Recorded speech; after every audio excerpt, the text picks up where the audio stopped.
Welcome to Lunch Break Sports, the sports podcast I record while on my lunch break. Sometimes I have lunch, sometimes I don't. Today, I do.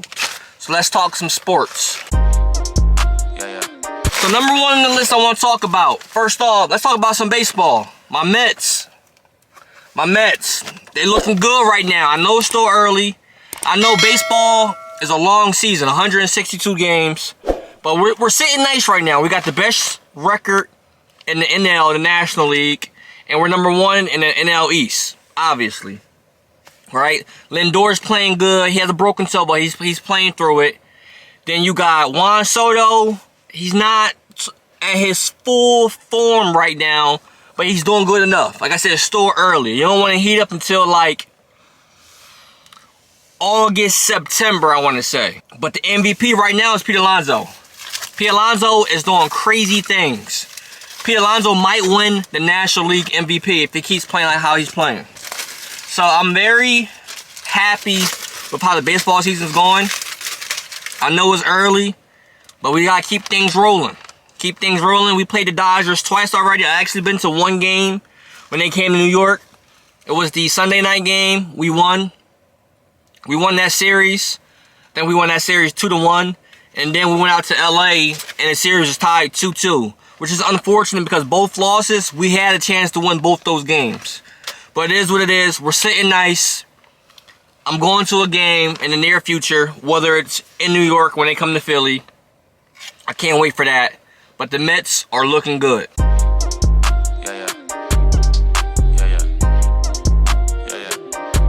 Let's talk about the NFL real quick. Because the NBA is the popular sport right now. We're in the finals. So let's talk about the NFL. There's a couple names out there. If you don't know, I'm a Cowboy fan. I get it. We haven't won anything in 30 years, whatever. But for all the NFL football fans out there, in the comments below, comment below what's your confidence in your favorite team. First comment your favorite team, then 1 to 10, how confident are you heading into the season? For instance, if you're a Chiefs fan, you should be fairly high because you got the best quarterback in the NFL. Alright, so comment below your favorite team and your confidence level. Me being a Cowboy fan, out of 10, after the George Pickens trade, I'm about a 7. Before George Pickens, dog, I was like 4 out of 10. Because I knew it was going to be dark. We ain't have a run game. They're just going to double CD. It is what it is. With George Pickens, you can't double CD. Because George Pickens is a legit vertical threat. So that makes me happy. They're saying Miles Sanders is looking pretty good. He's looking fresh. I don't know what y'all talking about, but Miles Sanders is a dog. When he played with the Eagles, they made it to that first Super Bowl. Miles Sanders was cool, right?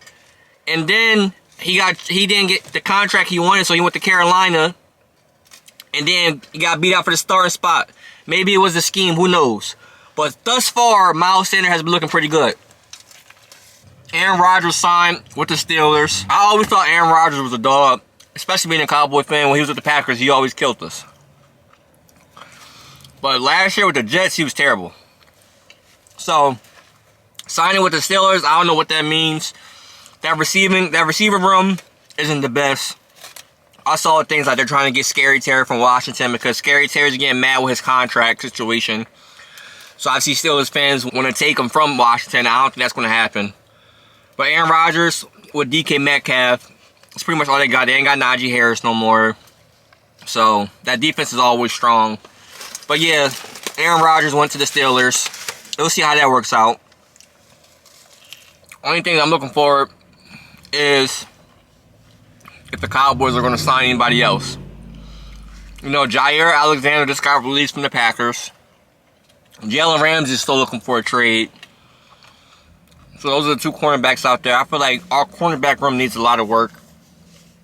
Trayvon Diggs coming off injury, but Trayvon Diggs gets burnt a lot on double moves. DeRon Bland is cool, but I think he's better in the slot. So that means on the other outside, nothing but rookies. I really don't want to play no rookies, start any rookies. So if we can get a Jalen Ramsey, that'd be really nice. I don't think the Cowboys will look at Jair because he's a smaller corner. Cowboys typically like the longer corners with long arms. If we can get Jalen Ramsey, because I'm going to be honest with you, We could have got Jalen Ramsey back in the draft when we went with Zeke, because Zeke was a good pick. I'm not going to bash Zeke for his later years in Dallas. We ran him in the ground. But if we could have drafted Jalen Ramsey in the first round and then got Derrick Henry later on in the draft, that would have been a sweet draft. But it didn't happen, and it is what it is. I'm hoping we can talk to Jalen Ramsey, talk with the Dolphins. Doesn't seem like it's going to happen, but we can get Jalen Ramsey. I'm a 6'7" right now. That's I'm a 7. That 7 is going to a 9 if we can get Jalen Ramsey. That 7 can go to a 9, then we can sign another running back. Even though Miles Sanders and Javonte Williams have been looking good, I will still like to bring in a Nick Chubb to see what he got. You know, then we can get things rolling. But other than that, not a lot of NFL news going on. We're in the off season. Camp starting around August, so like two months.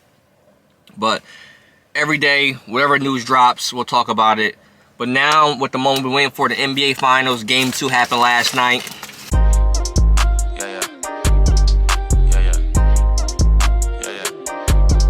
And we lost some money. Gotta keep track of time. Only got a 30-minute break. We lost some money with the parlay. But first, let's just talk about the game. What was the score? The Thunder killed them 123-107. How the game went last night is how I thought Game 1 was going to go. Game 1, you at Oklahoma. You know what I'm saying? The emotions are high. Everybody's excited. Thunder hasn't played in a while because they got out of the conference finals before the Pacers. So I'm thinking Thunder's going to come in there, put belt to butt. It kind of happened throughout the game. Like, I think there was only one lead change, and that happened on the game winner. So after seeing Game 1, how the Thunder let the Pacers come back, going into Game 2, I'm nervous. Like, I'm nervous about the spread. I'm thinking like anything can happen. Because the Pacers are a 4-quarter team. The Pacers are definitely going to play all 4 quarters. Right? So, last night, I'm like, alright, I'm just going to go Thunder money line. And then after the first half, I think I put like a live bet in with DraftKings. And I took the over on points, which hit. But I took the Pacers with the spread because at the time it was 12.5. I'm like, alright, Pacers are a 4-quarter team. They should come back, and if they lose, they're going to be within 12 points. That didn't happen. Right? So the parlay that I lost was like 8 legs. I do a lot of legs because I only bet $5, $10. So the parlay I had, well, first let's talk about the game. So 123-107, SGA had a good game. He had 34 points, 8 assists, 5 rebounds. Which Game 1, I think he had 36 or 38, but he only had 3 assists. J-Dub, Jalen Williams had 19. Chet had 15. Off the bench, Caruso had 20. And Wiggins had 18. So that's what put them over the edge. Caruso and Wiggins. For the Pacers, everybody had decent games. Like, their leading scorer was Halliburton. And Halliburton didn't do anything until the 4th quarter. Halliburton finished with 17 points, 6 assists. Siakam, you need more than 15. He had 15.7 rebounds. Turner has 16, 4 boards. 4 boards for a starting center is horrible. I don't care who you are. Naismith had 14. Nembhard had 11. Off the bench, McConnell had 11. Mathurin had 14.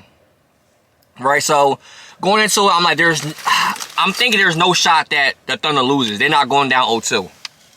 But I'm like, yo, the spread is 11 points. It's a lot of points to give up in the NBA Finals to a team that plays all 4 quarters. But they killed them. The whole game. They killed them.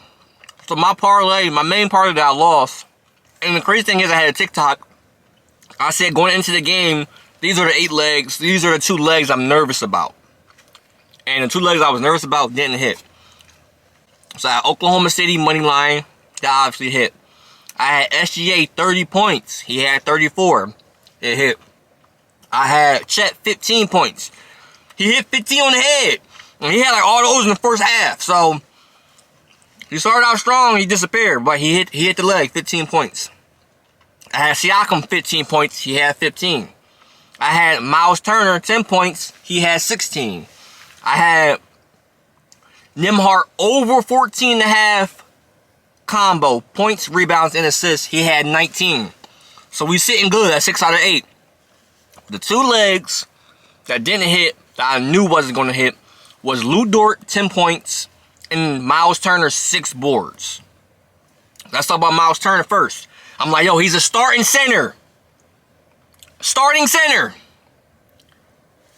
He should get at least 6 boards. I'm not even asking for a lot, man. 6 boards as a starting center? The man gave me 4. 4 boards as a starting center. And they talking about something, he getting a big contract after this. Man, it's so easy to make money in the league in today's era. You got starting centers getting 4 rebounds for the game. They're going to get a big contract after the season. Come on, man. Lou Dort. He was the other leg. I said, yo, Lou Dort, give me 10 points. First game 1, you have 5 threes. I'm going to ask for 10 points. You're a starter. And you got a nice contract. Let me pull out Lou Dort's contract. Lou Dort signed a 4 to 5 year deal for $87.5 million. $87.5 million. And you couldn't give me 10 points. You had 3 points. Out there getting cardio, man. I'm telling you, to make money in today's game, you don't even gotta be average no more. You just gotta be in shape and run around. Because if you're a starting center that finishes a game, a full game in the finals, you're trying to win with 4 boards, or if you're a forward who is making $87.5 million and finishes a game in the finals with 3 points, something not right. Something not right. I'll be honest with you, I'm not big on none of these teams in the finals. I'm not a big OKC fan. I used to be when they had the real big 3. We'll get into that. I used to be when they just had Russ. I ain't really messing with these boys. And the Pacers, I ain't messing with the Pacers either. Their tactics are corny to me. Like Halliburton doing the Reggie Miller choke celebration. It's corny, man. It's corny. Aside from the parlay, whoever was calling the game last night, it was either Richard Jefferson or Reggie Miller. I think it was Reggie Miller. He said after this year, especially if they win, the Thunder Big 3 is going to be compared to like those Spurs teams or the Heat's teams with LeBron and Dwayne Wade. I'm thinking to myself, like, what? In what world are you comparing this team to Spurs back in the day and the Heat back in the day? You know what I'm saying? Like, there's no way in the world. I mean, SGA is cool, but they're not messing with the Spurs or the Heat.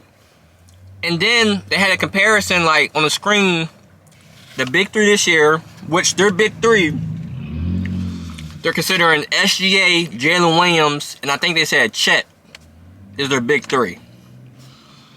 They had the nerve to compare them with Kevin Durant, Russell Westbrook, and James Harden. It ain't cool. And they don't come nowhere near. Yo, to be honest with you, this Big 3 of SGA, Jalen Williams, and Chet is more comparable. So I was going to do them dirty and say a crazy Big 3. I think this Big 3 is probably more comparable with like a Detroit Pistons, Chauncey Billups, Richard Hamilton, and Tayshaun Prince. And I think I'm taking the Pistons Big 3 over these dudes. Like, this Big 3 ain't touching the Heat, obviously, no. The Boston Celtics, no. Who else is a Big 3?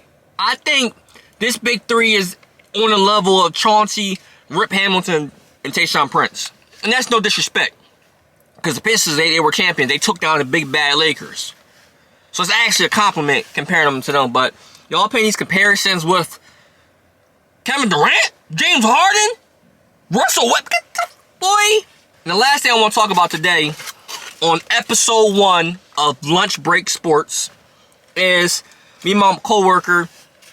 We were talking about like comparing rappers to NBA players. Like, yo, who's the LeBron James of rap? Or who's the Jay-Z of the NBA? And so we had some names popping up. And after the names popping up, I just did a Google search. And Complex actually did an article on it. Right? So let's read it. Complex said LeBron James is Drake. And I'm cool with that. LeBron and Drake, that's a good comparison. Longevity. So that longevity and staying relevant and staying at the top of the game, that's a good comparison. Comment below if you believe that. The next one, they said Michael Jordan is Jay-Z. I'm a big Jay-Z fan. You know what I'm saying? So I like this comparison a lot. Michael Jordan's the best ever. In my opinion, Jay-Z's the best ever. I like that. Comment below if you like that, though. Don't need to explain that. Now, the next one, they said Steph Curry is Kendrick Lamar. I guess the explanation briefly says if LeBron is Drake, it's only right that Steph Curry is Kendrick Lamar. While Kendrick and Drake have worked together in the past and might have mutual respect for each other, you can't argue they have been battling for the title as best rapper in the game for the past decade. Drake fans argue with Kendrick fans the same way Steph Curry fans argue with LeBron fans. I get it. I get it. In that case, I'm cool with that comparison. Comment below your thoughts. The next one, we hit on the head. We said Kobe Bryant is Lil Wayne. Fierce jokers. Kobe Bryant, the Black Mamba. Lil Wayne back in like 06 to like 2010. Dangerous. Dangerous. Lil Wayne and Kobe Bryant, that's nice. Now this is where it gets a little iffy. They said Kevin Durant is future. Comment below if you understand what they're saying. It says while Drake and LeBron have held their places as the faces of hip-hop in the NBA for the generation, and Kendrick Lamar and Steph Curry have threatened their reign at the top, it seems as if Kevin Durant and Future often get overlooked. Durant is one of the most prolific scorers in the history of the NBA. Somebody who is at 6'11", can play inside out, dominates the mid-range. Future has the same type of versatility when it comes to making music, being able to craft hit records. Comment below your thoughts. I ain't no comment on that. You know what I'm saying? I get what they're saying, but that one was just a little cloudy for me. They said Shaq and B.I.G. Both dominant. Only reason why Biggie didn't do it that long because he passed away. Shaq did it for a way longer time, but I guess you could say after those Miami Heat years, it dwindled down kind of fast. So I get it, but I don't. And then the last one I'm gonna talk on is John Morant is who? Guess who you think John Morant is? Yeah, NBA YoungBoy. That was hilarious when I read that. John Morant is NBA YoungBoy. And it had a couple others, but you get the gist of it. But that's going to do it for episode 1 of Lunch Break Sports. Make sure you subscribe to the channel. Comment below your favorite NFL team. And comment below any other topics you'll like me to record for tomorrow's episode. You guys enjoy the rest of your lunch break. I know I'm going to get back to work, earn this money for the fam, and watch some sports. See you guys next time.